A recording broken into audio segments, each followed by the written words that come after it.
নমস্কার সবাইকে। আশা করি আপনারা সবাই ভালো আছেন। মহুয়ার নতুন আরেকটি ভিডিওতে আপনাদের জানাই অনেক স্বাগত। এখন ঘড়িতে বাজে ওই সকাল 6টা মতন, আর এখন থেকেই আমি আমার ভিডিওটা শুরু করলাম।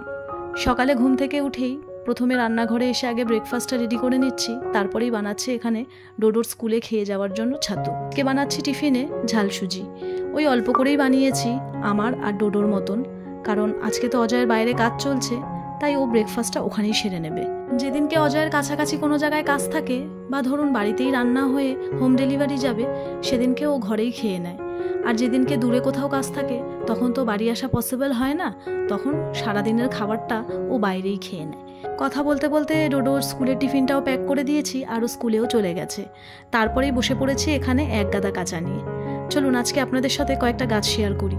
এই নীলকণ্ঠ গাছটা বেশি দিন হয়নি, কিন্তু এই ছোট অবস্থায় কি সুন্দর ফুল দিয়েছে দেখুন। তারপরে এখানে আছে একটা অপরাজিতা সাদা, এটাও বেশ ভালোই ফুল দেয়। আর কাকিমা সেদিনকে এই শিউলি ফুলের গাছটা লাগিয়েছে, বেশ ভালোই ধরে নিয়েছে। আশা রাখছি দুর্গাপুজোর মধ্যে এটা ফুল দেবে। আর এই পদ্ম গাছটা যখন আমরা এখানে এসেছিলাম একদম ছোট ছিল, 2 বছরে এই গাছটা কিন্তু অনেক ফুল দিয়েছে। তারপরে ফুল দেওয়ার পর এটাকে কেটে দেওয়া হয়, তারপর দেখুন আবার একদম ঝাঁকড়িয়ে বেরিয়েছে। আর সবশেষে শেয়ার করব ডোডোর হাতে এই কমলালেবু গাছটা। যখন কমলালেবুর সিজন ছিল, ও লেবু খাওয়ার পরে একটা দানা এখানে মাটিতে পুঁতে দিয়েছিল।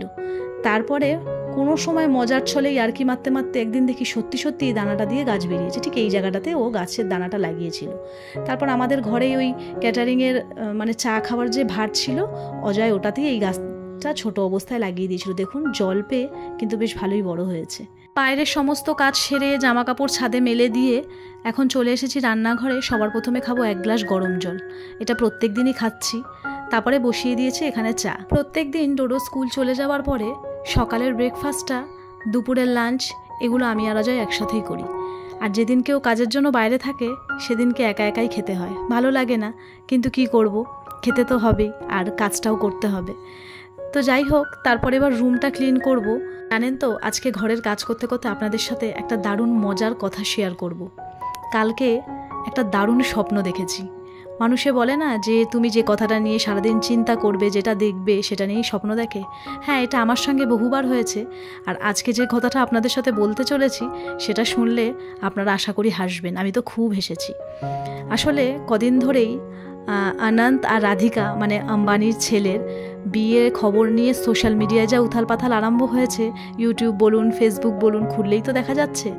তাই ওটা নিয়ে আমি একটা দুর্দান্ত স্বপ্নও দেখে ফেলেছি। সেটা হচ্ছে আমি ওদের বিয়েতে গেছিলাম।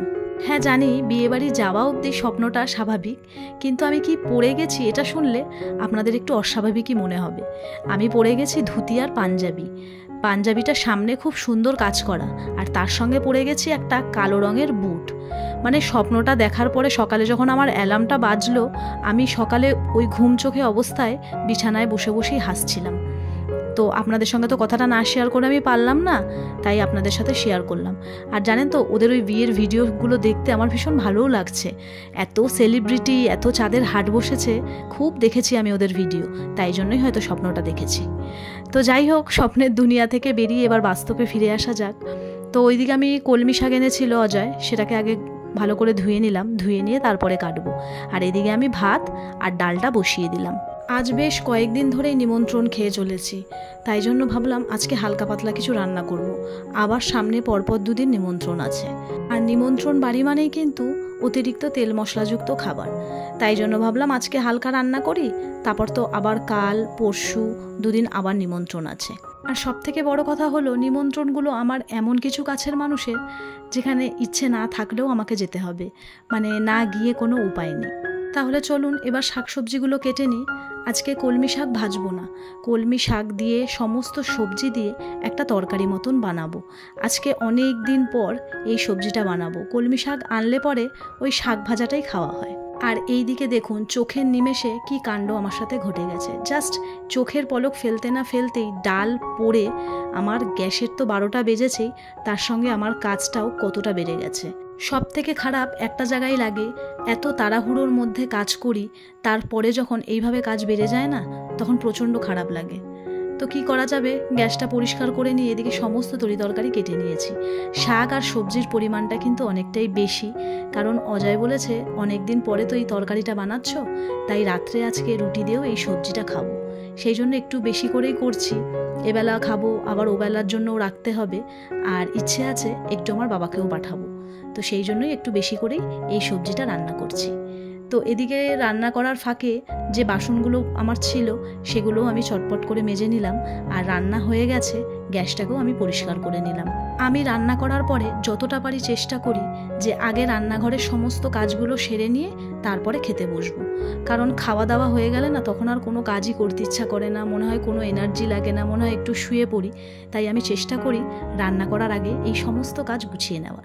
তো আজকে সেরকমই করেছি, গ্যাস পরিষ্কার করা হয়ে গেছে, বাসন মাজা হয়ে গেছে, এবার চলুন চটপট লাঞ্চটা করে নিই। আর আজকে লাঞ্চে বানিয়েছি টমেটো দিয়ে ডাল, কলমি শাকের তরকারি আর পটল ভাজা, একদম সিম্পল রান্না। তো খাওয়া দাওয়া করে রেস্ট নিয়েই বিকেলবেলা বেরিয়ে পড়লাম ডোডোকে নিয়ে সুইমিংয়ে। তাহলে আজকের মতন ভিডিওটা এখানেই শেষ করছি। ভিডিওটা ভালো লাগলে অবশ্যই একটা লাইক আর কমেন্ট করবেন। খুব তাড়াতাড়ি দেখা করব নতুন আরও একটা ভিডিওর সঙ্গে। ততক্ষণের জন্য আপনারা সবাই ভালো থাকবেন আর নিজেদের খেয়াল রাখবেন।